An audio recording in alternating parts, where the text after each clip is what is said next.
आता एक महत्वाची बातमी. चीनची एआय स्टार्टअप कंपनी डीपसीक अचानक चर्चेचा विषय ठरतीये.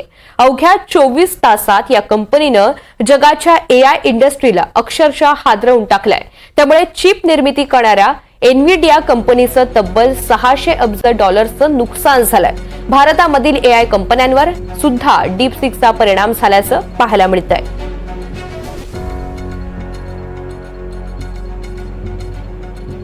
नमस्कार, मी राहुल कुलकर्णी. एनडीटीव्ही मध्ये तुमचं स्वागत. पुन्हा एकदा तीच विनंती आहे, आमचं युट्यूब चॅनल सबस्क्राईब करा, बेल आयकॉन दाबा आणि अधिकाधिक लोकांपर्यंत हे व्हिडिओ जाऊ द्या आणि हे व्हिडिओ शेवटपर्यंत पहा. जसं आज चीनच्या स्वस्त एआय बद्दल, कृत्रिम बुद्धिमत्तेच्या एका टूल बद्दल मी सांगणार आहे की ज्याची जगभरामध्ये सध्या चर्चा आहे. आणि माझ्या वैयक्तिक पत्रकारितेसाठी म्हणून जेवढा मी एआयचा वापर करतो आहे, अधिक मी वेगवेगळ्या क्षेत्रातले एआयचे होणारे परिणाम जे बघतो आहे, तर माझ्या मते एआय हे तुमचं आणि माझं आयुष्य पूर्ण बदलून टाकणार आहे. बघा, बारामतीतला आपल्या म्हणजे महाराष्ट्रातल्या बारामतीतला ऊस शेतीतला एआयचा प्रयोग, मुंबई पुणे एक्सप्रेस हायवेवरती ट्रॅफिक मॅनेजमेंटसाठी एआयचा प्रयोग, इथे गुलाबाच्या ज्या पाकळ्या आहेत त्या पाकळ्यावरती कोणता रोग आलेला आहे याची माहिती घेण्यासाठी नॅशनल फ्लोरिकल्चर म्हणजे फूल ह्याच्याशी निगडीत असलेली संस्था, जी राष्ट्रीय संस्था आहे, इथे कोंडव्यात आहे, 56 एकर वरती आहे, त्यांनी सुरू केलेला एआयचा प्रयोग, बेडशीट क्लिनिंग मध्ये एआयचा प्रयोग आणि माध्यमामध्ये काम करणाऱ्या मंडळींसाठी तर एआय हे अत्यंत महत्वाचं असणारं उपकरण, माध्यम बनणार आहे. मी ऑक्सफोर्ड युनिव्हर्सिटीचे जे एआय डिपार्टमेंटचे हेड आहेत त्यांची मुलाखत केली आणि त्यातनं मी एआयचा बराच उहापोह केला. पण आज अमेरिकेसारख्या देशाला चीनच्या ह्या नव्या आलेल्या कृत्रिम बुद्धिमत्तेच्या टूलचा, ऍपचा, पोर्टलचा किती मोठा थ्रेट आहे, तर हे द इकॉनॉमिस्ट हे एक नियमित असं प्रकाशित होणारं माध्यम आहे, उत्तम आहे. जगभरातल्या अर्थविषयक गोष्टीचा तिथे उहापोह होतो. त्यांची 25 जानेवारीची एडिशन माझ्या हातामध्ये आहे आणि ती एडिशन बघितल्यानंतर त्याच्यातला एक महत्वाचा भाग आज जो जगाच्या चर्चेच्या केंद्रस्थानी आलाय. कारण आता तुम्ही चॅट जीपीटी घ्या, जेमिनी घ्या किंवा परप्लेक्सिटी घ्या, ह्या सगळ्या एआयच्या वेगवेगळ्या माध्यमांचा उपयोग करण्यासाठी जर तुम्ही फ्री वापरत असाल तर अर्थात मर्यादित स्वरूपामध्ये, आणि जर त्याचं पेड व्हर्जन असेल तर अगदी भारतामध्ये सुद्धा 1500-2000 रुपये प्रति महिना देऊन तुम्ही अनेक गोष्टी साध्य करू शकता.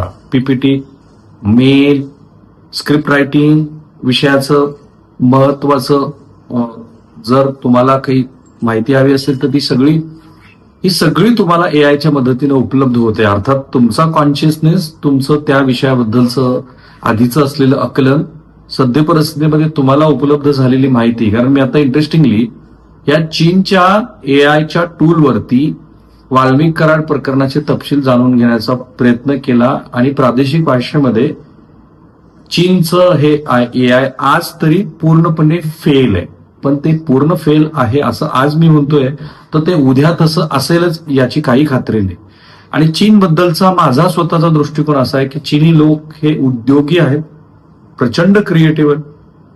म्हणजे जर आपल्या गणपतीच्या मूर्ती, पंत्या ह्या बनवण्याचा विचार चीन करू शकत असेल आणि तिथून घाऊक पद्धतीनं भारतीय बाजारामध्ये चीनी वस्तू आणि क्वालिटीच्या चीनी वस्तू, आपला एक चीनकडे बघण्याचा दृष्टिकोन असा झालाय की तिथे क्वालिटी नाही. माझ्या मते चीनमध्ये 3-4 वेगवेगळ्या व्हरायटीचे प्रोडक्ट तयार होतात. तुम्हाला जशा दर्जाचा हवा आहे तशा दर्जाचा तो मिळतो. आता मी चीन बद्दलचं ही गोष्ट आणि एआय बद्दलची एक प्राथमिक माहिती दिल्यानंतर द इकॉनॉमिस्ट मध्ये हा जो लेख आलाय, ज्याच्यातनं अमेरिका की जी आता जागतिक महासत्ता आहे आणि दुसऱ्या क्रमांकाची जागतिक महासत्ता म्हणजे चीन की जी पहिल्या क्रमांकाच्या जागतिक महासत्तेला तिच्या स्थानाबद्दल तिची खुर्ची हटवून घेण्यासाठी धक्के मारते आहे, तर त्या चीनच्या ह्या एआयच्या नव्या ह्या टूल बद्दल काय म्हटलंय द इकॉनॉमिस्ट मध्ये ते खूप महत्वाचं आहे. Chinese AI catches up artificial intelligence.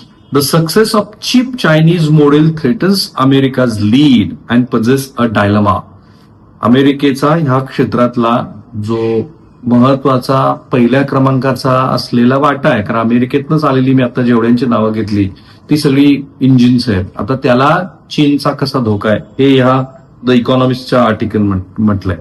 If there is a single technology America needs to bring about the thrilling new era of national success that President Donald Trump promised in his inaugural speech, it is generative artificial intelligence. At the very least, AI will add to the next decade's productivity gains, fueling economic growth. At the most, it will power humanity through a transformation comparable to the industrial revolution. आणि हे यासाठी महत्वाचं आहे की पुढे जागतिक अर्थव्यवस्था तुमच्या अर्थव्यवस्थेला गती देण्यासाठी, मानवाच्या उपयोगासाठी आणि अशा कोणत्याही घडामोडी की ज्या तुमच्या आणि माझ्या जीवनावरती परिणाम करतील. जसं मी सह्याद्री हॉस्पिटलमध्ये एआयचा वापर दाखवला की पुढच्या 16 तासामध्ये त्या रुग्णाच्या शरीरामध्ये काय बदल होतील हे एआय आधीच प्रिडिक्ट करू शकतं. एआय साधारणपणे त्याच्याकडे आधी असलेली उपलब्ध माहिती त्याच्या आधारावरती, जसं आता मी वेगळ्या क्रॉपिंग पॅटर्न मध्ये बघतो आहे की विशिष्ट काळामध्ये विशिष्ट पिकावरती कोणता रोग येईल हे त्याला कसं कळणार आहे, तर आधीचे सगळे फोटोग्राफ्स त्याच्याकडे उपलब्ध आहेत, माहिती उपलब्ध आहे, त्याच्या आधारावरती एआय प्रिडिक्ट करेल. आणि इथे काळजीचा जरी भाग असला तरी इकॉनॉमिकल ग्रोथ इंजिन म्हणून एआयचा मोठा वापर होऊ शकतो. जे मी ऑक्सफर्ड युनिव्हर्सिटीच्या श्री गावकर यांची मुलाखत केली तेव्हा त्यांनी मला सांगितलं की एआयचा वापर करून युके मध्ये, इंग्लंडमध्ये अर्थव्यवस्था कशी सुधारावी ह्याच्याबद्दलचं धोरण आखलं गेलंय आणि त्याच्या लॉ अँड ज्युडिशरीचे ते कन्सल्टंट आहे. इथे पण इकॉनॉमिस्टमध्ये ती चर्चा सुरू आहे की आपल्याला चीनपेक्षा म्हणण्यापेक्षा आपल्याला एक असं आर्टिफिशियल इंटेलिजन्स आणायचं की तो ह्या सगळ्या गोष्टी अमेरिकेसाठी करू शकेल. Mister Trump's hosting the next day of the launch of largest AI infrastructure project in history shows he grasped the potential, but so does the rest of the world, and most of all China. Even as Mr. Trump was giving his inaugural oration, a Chinese firm released the latest impressive large language model LLM. Suddenly, America's lead over China in AI looks smaller than any time since ChatGPT becomes famous. See briefing. तर जेव्हा Trump बोलत होते त्याच वेळेला चीननं त्यांचा AI launch केला आणि तो अत्यंत स्वस्त, अत्यंत अॅक्युरेट आहे. म्हणजे चॅट जीपीटीच्या तुलनेनं तो 90 ते 95% अॅक्युरेट आहे. आणि भारतामध्ये आपल्याला जर मासिक चॅट जीपीटीसाठी 1700-1800 रुपये द्यावे लागत असतील तर या चायनीज ह्या एआयची किंमत ही काही रुपयामध्ये असणार आहे, 5-10 रुपये वगैरे अशी असणार आहे, जे इथं म्हटलेलं आहे. China's catch-up is startling because it had been so far behind and because America had set out to slow it down. Joe Biden's administration feared that advanced AI could secure the Chinese Communist Party CCP military supremacy. So America has curtailed exports to China of the best chips for training AI and cut off Chinese access to many of the mechanics needed to make substitutes. Behind its protective wall, Silicon Valley has savaged Chinese researchers devour American papers on AI. Americans have rarely returned the compliments. आणि जेव्हा अमेरिकेनं हा प्रयत्न केला की चीनचा आणि चीनच्या सशस्त्र दलाचा, चीनच्या कम्युनिस्ट पार्टीचा त्यांच्याकडे जर एआय आलं तर ते अधिक सुप्रेमेसी मिळवतील आणि म्हणून त्यांनी चिप ज्या आहेत त्या चिप अमेरिकेत चीनकडनं इम्पोर्ट करणं बंद केलं. पण त्यानंतर सुद्धा चीनचा जो काही एआयचा आत्ताचा विकास आहे तो अमेरिकेला सडनली एकदम एका झटक्यात मागं टाकून गेलाय अशी भीती त्याने व्यक्त केली. आणि त्याचं कारण पण आहे, ते कारण पुढे लिहिलेलं आहे. China's LLM are not the very best. ते फक्त उत्तम असं नाही, but they are far cheaper to make.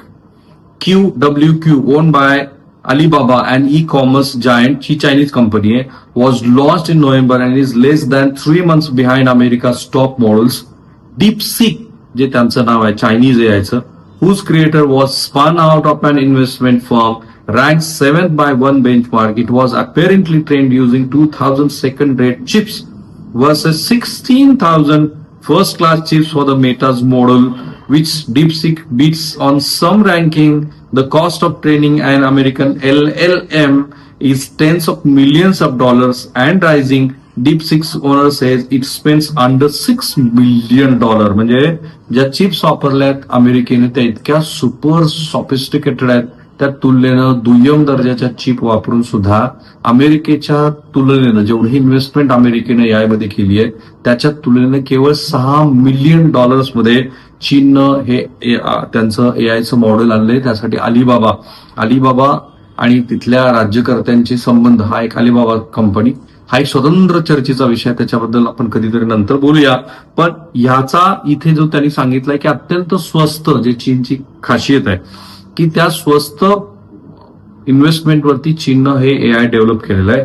अमेरिका's firm can copy DeepSeek's techniques if they want to because its model are open source, but cheap training will change the industry at the same time as model design is evolving. China's inauguration day release was DeepSeek's reasoning model designed to compete with the state-of-the-art offering by the OpenAI. These models talk to themselves before answering a query. This thinking produces a better answer, but it also uses more electricity as the quality of output goes up, the costs mount. तर ते Chinese जे आहे ते स्वतःला प्रश्न विचारतंय आणि त्याबद्दलची माहिती देत आहे. बाकीचे खूप सगळे टेक्निकल डिटेल्स या आर्टिकलमध्ये आलेले आहेत, चीननी कसं काम केलंय वगैरे, मला त्यात फार डिटेलमध्ये जायचं नाही.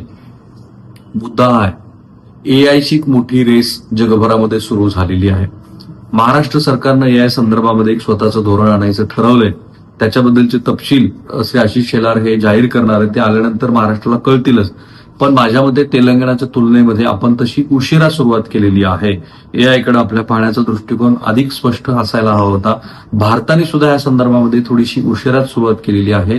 कारण मधल्या काळामध्ये ज्या पद्धतीनं चीन, अमेरिका, UK ह्या देशामध्ये AI संदर्भामधले प्रयोग झाले, ते प्रयोग भारतातल्या कुठल्याही महत्वाच्या कंपनीच्या नावावरती नाहीयेत.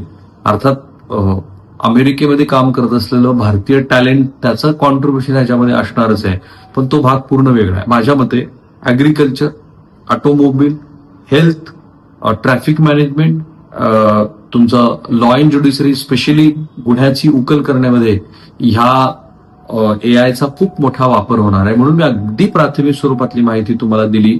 स्पेशली माझा स्वतःचा मुलगा AIचा वापर गणितीय प्रमेय सोडवण्यासाठी चांगल्या पद्धतीने करतोय. अर्थात त्याला कुठे रिस्ट्रिक्ट करायचं हे मी ठरवलेलंच आहे. पण आता हे चायनीज जे मॉडेल आहे ना, ते स्वतःला प्रश्न विचारून हे गणितीय प्रमेय अत्यंत उत्तम पद्धतीनं सोडवतं, असं जगभरातले सध्याचे आव्हान आहे.